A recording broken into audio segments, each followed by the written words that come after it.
Welcome to the debates. Welcome to the Governance Root program. Thank you. It's really great to be here. So we built this channel as a dedicated space for debate and, exchanging perspectives. Right, specifically to help organizations realize that the root causes of their most painful problems aren't just technical glitches. Exactly. They are actually hidden right at the governance level. I am Supa. And I am Food. Today, Foot, we are doing a deep dive into a really fascinating and honestly highly relevant document that I know is going to resonate with a lot of you listening. Oh, absolutely. It's CAS DG-108, provocatively titled, Metadata is the Map Nobody Funds. Yeah, this is a topic that strikes a very, very painful chord for so many organizations. So, Well, it does. I mean, if you are a data professional, an analyst, or even an executive listening to this right now, your blood pressure might go up a little bit today. We're talking about the silent killer of enterprise agility. We really are. So let's bring it back to a metaphor for a second. Imagine, if you will, a massive state-of-the-art warehouse. Okay, I'm picturing it. I'm talking about a sprawling, multi-million-dollar logistics hub. The security is airtight, the climate control is perfect, and the entire facility is fully insured against any possible disaster. Right, the works. Exactly. And it is packed to the rafters with thousands upon thousands of boxes. But there is one glaring, almost comical problem. What's that?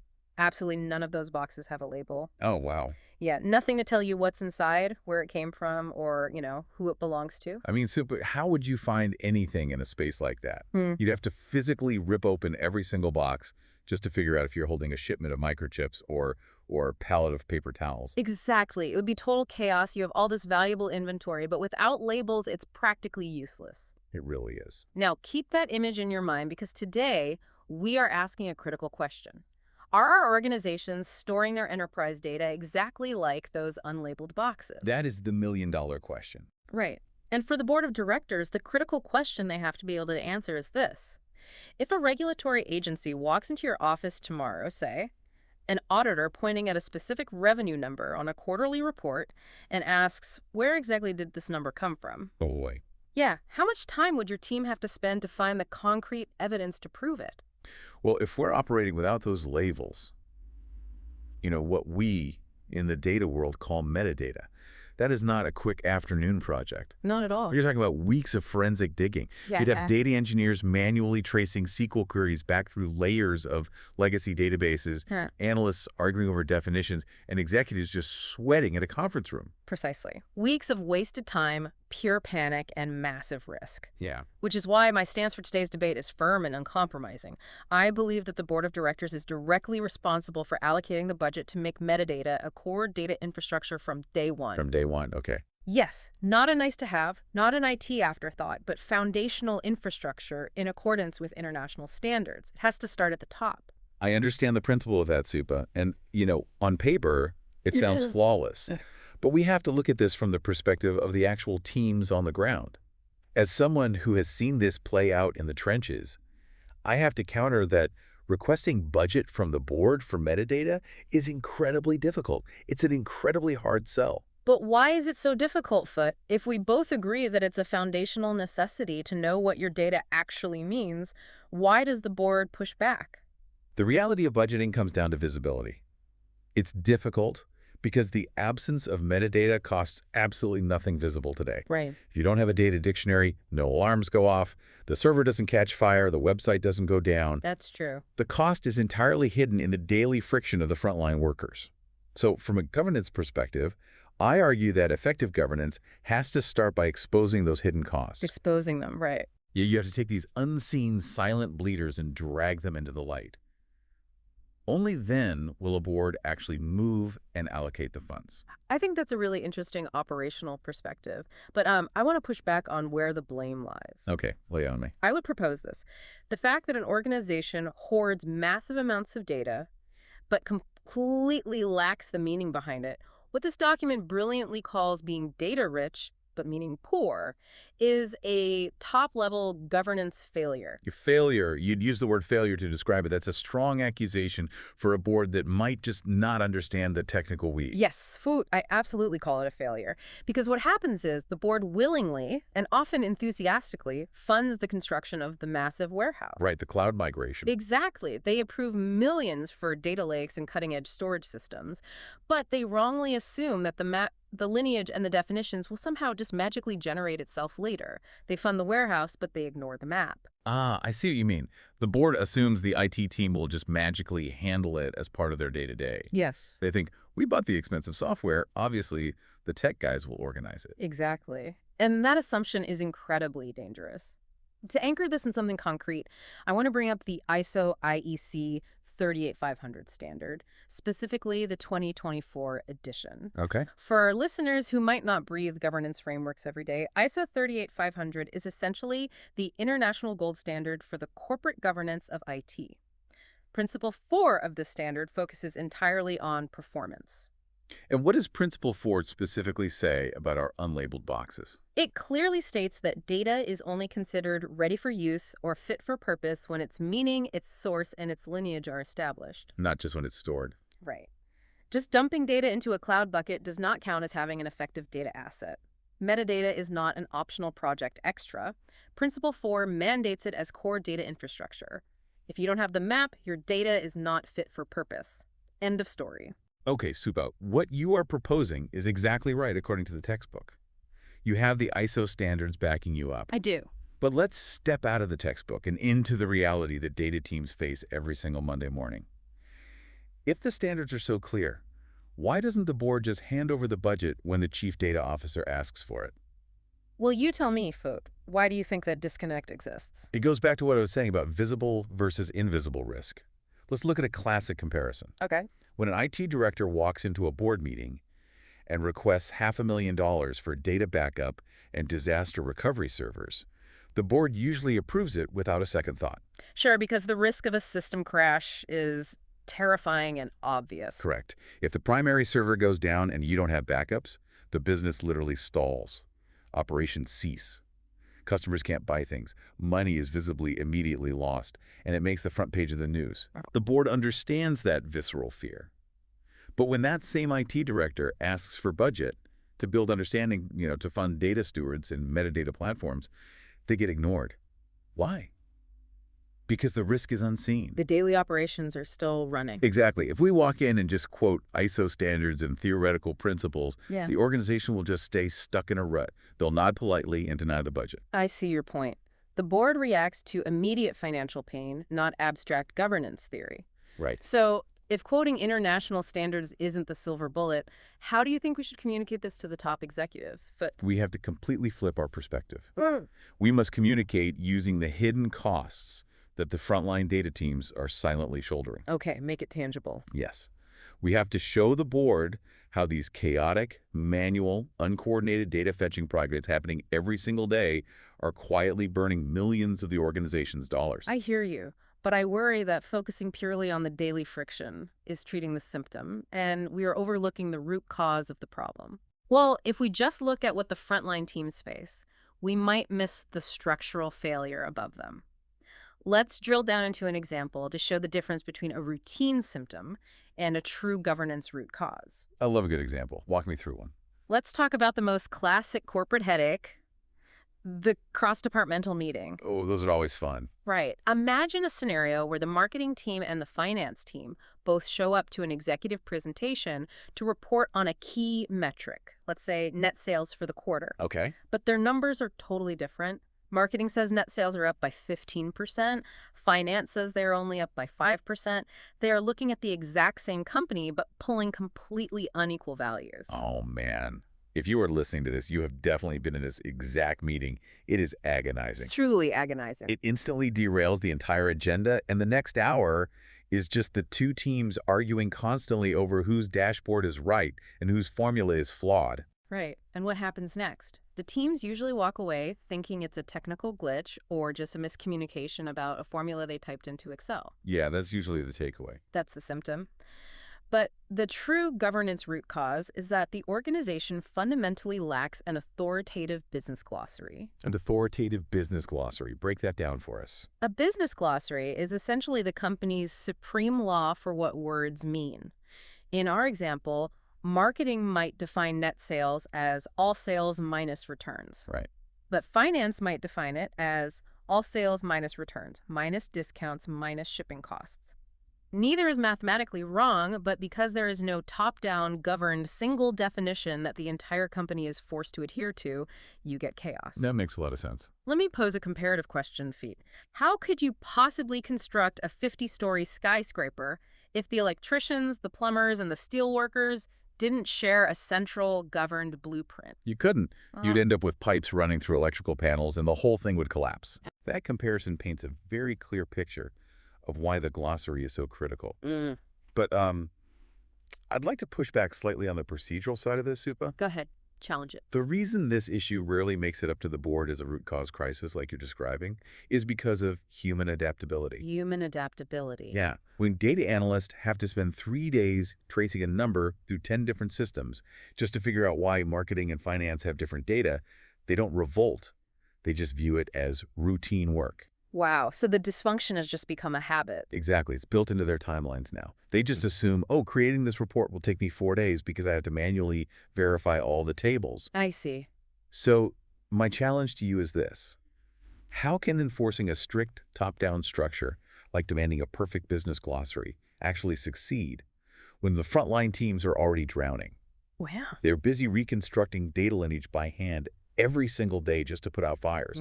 If you drop a massive governance mandate on them, it just looks like more unpaid administrative work. I understand the empathy for the frontline foot. Truly, I do. But it has to have a starting point from top-level policy.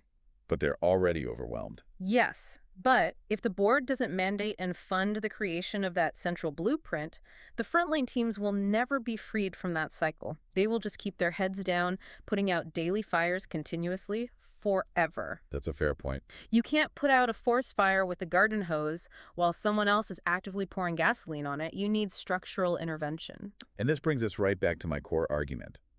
This exact cycle you're describing is precisely why communicating invisible costs to the board is the only way to break the deadlock. You have to translate the struggle into financial loss. Exactly. You have to translate that daily frontline struggle into a loss that the board can't ignore. And this brings us to one of the most fascinating parts of the DG-108 document. They actually present illustrative cost figures to do exactly this. Ah, yes, the illustrative figures. I think we need to be very careful how we frame these for the listeners. Yes, absolutely. Crucial clarification for everyone tuning in. I must emphasize clearly that the numbers we are about to discuss are not actual accounting figures from a specific audited company. Right, you won't find these exact line items on a public 10K report. Exactly. These are structural illustrative estimates. They are designed as a framework to prompt a board of directors to reflect, do the math for their own scale, and evaluate what these hidden costs might look like inside their own walls. That's an important caveat. But even as illustrative models, the numbers are incredibly eye-opening. What specific examples do they raise in the breakdown? Let's start with the scenario we were just talking about, the daily grind.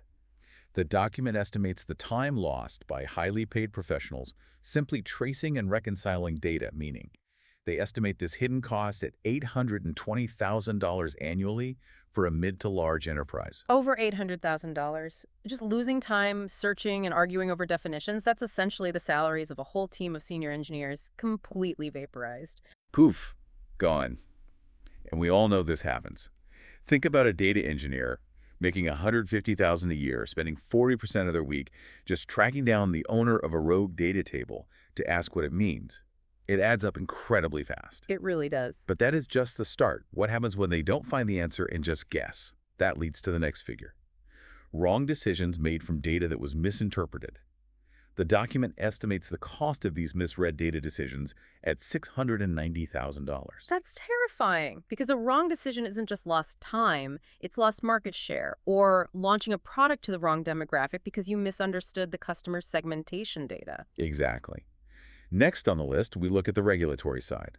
When an audit happens or a regulator demands proof of compliance and you don't have metadata, Your team has to drop everything and reconstruct data provenance under extreme pressure. Oh, the scrambling. Yes, over time, consultants stall projects. They estimate this cost at another $470,000. In food, I think in this modern era, there's a whole new layer of hidden costs that didn't even exist 10 years ago, especially when we talk about AI and machine learning initiatives. Oh, you guessed correctly, Supa.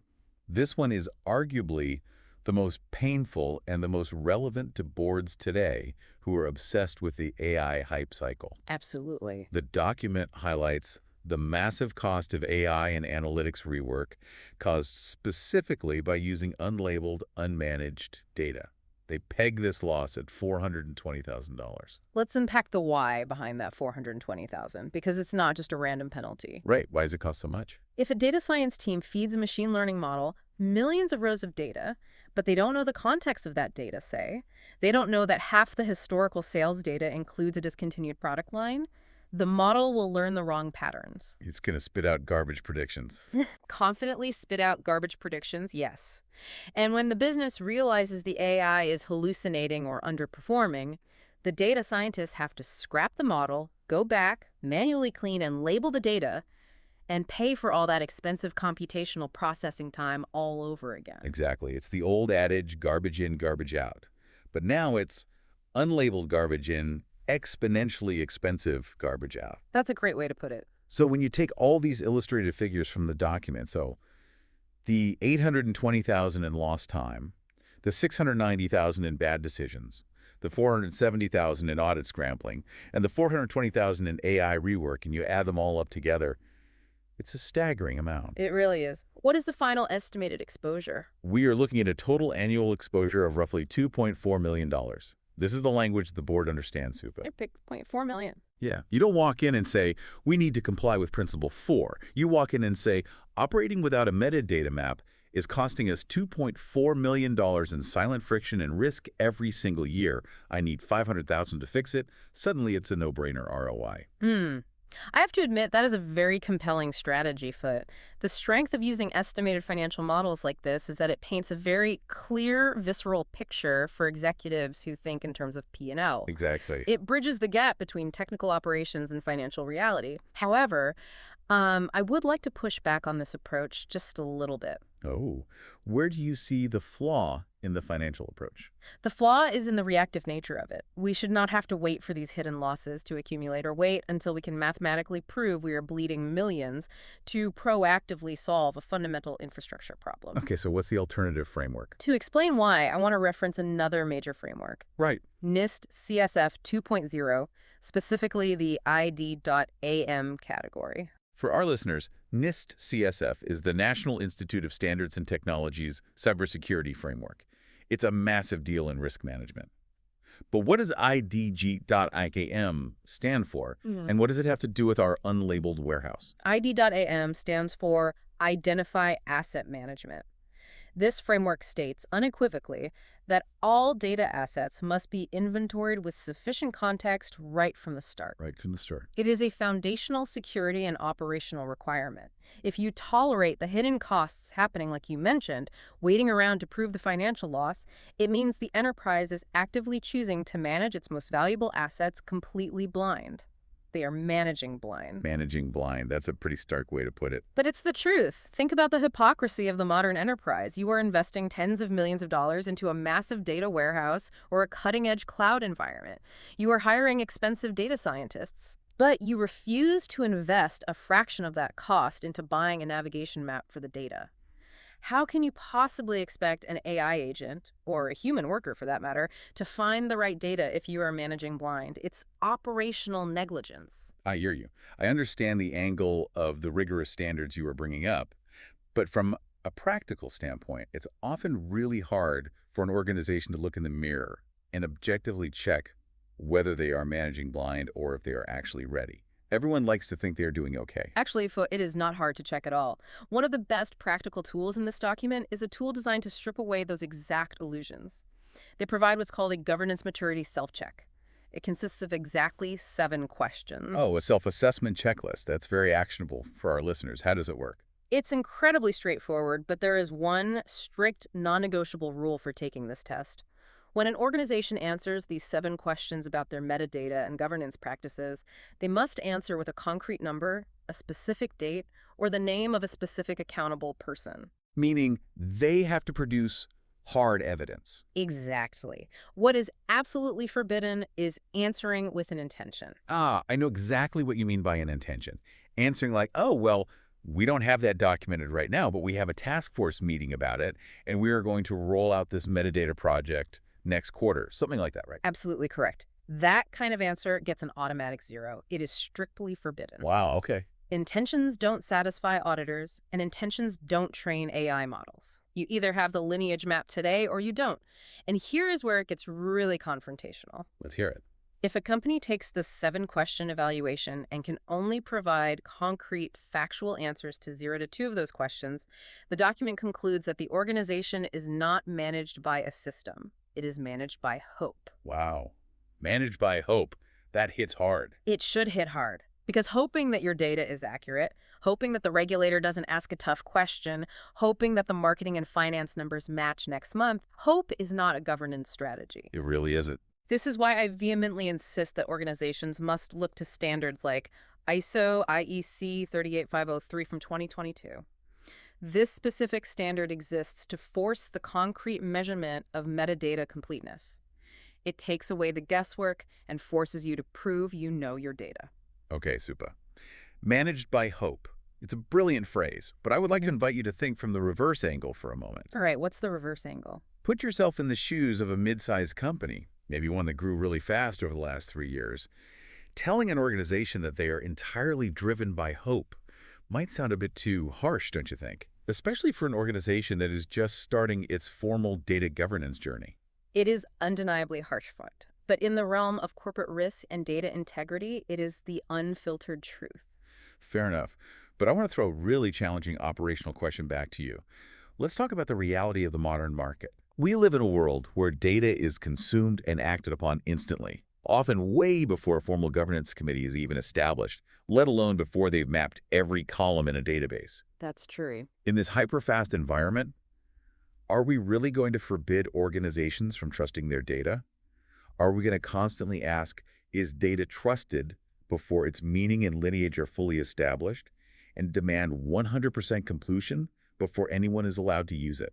That's a critical question about the pace of business. It's the ultimate tension.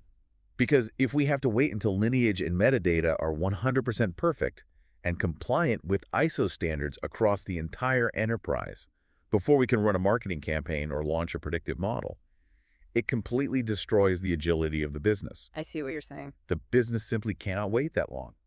The market will pass them by while they're busy writing dictionary definitions. Okay, let me clarify because I think we are nearing a really important synthesis here.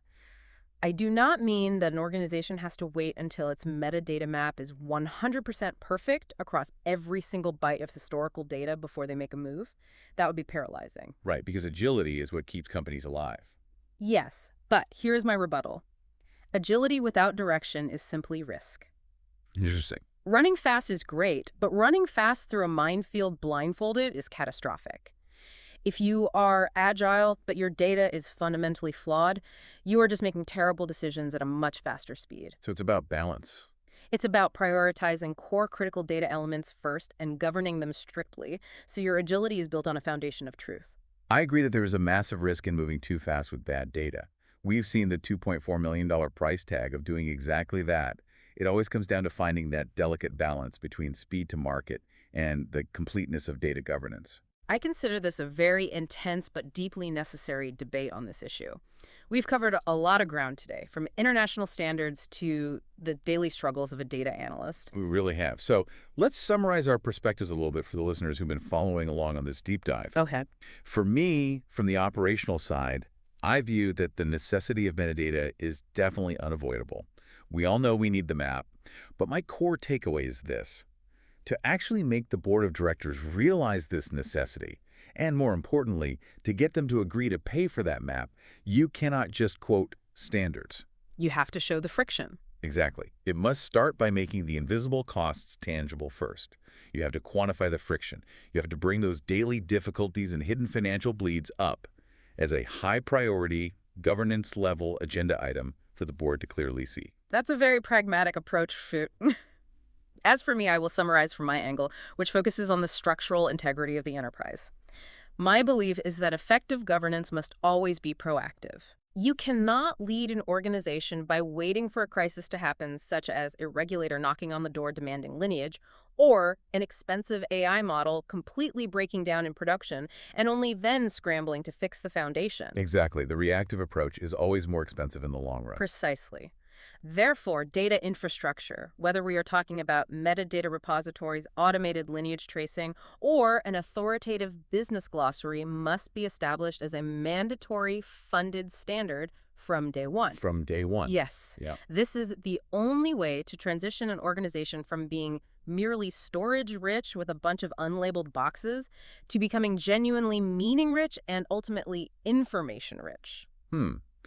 Listening to this summary, even though we are clearly looking at this problem from two different angles, from the top-down standards perspective and me from the bottom-up operational perspective, there's one fundamental point that we both agree on 100%. Oh, and what is that point of absolute agreement, Food? That point is this.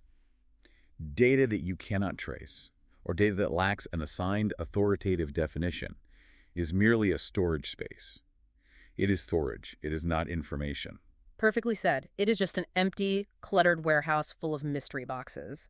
And you shouldn't be making million-dollar decisions based on mystery boxes. Exactly correct.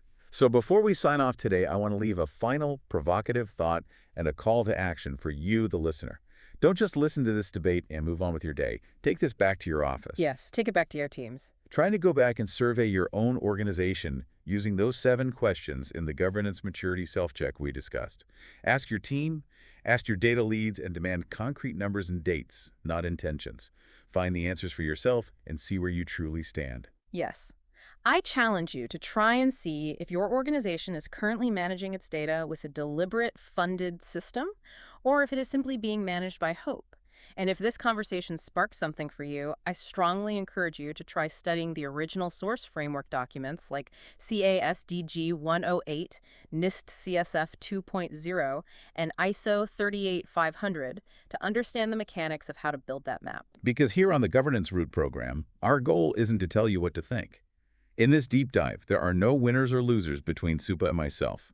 We simply lay out the realities and the root causes, and we leave it entirely up to you, the listener, to decide for yourself how your organization should move forward. Thank you so much for tuning in and listening to this deep dive. Goodbye for now.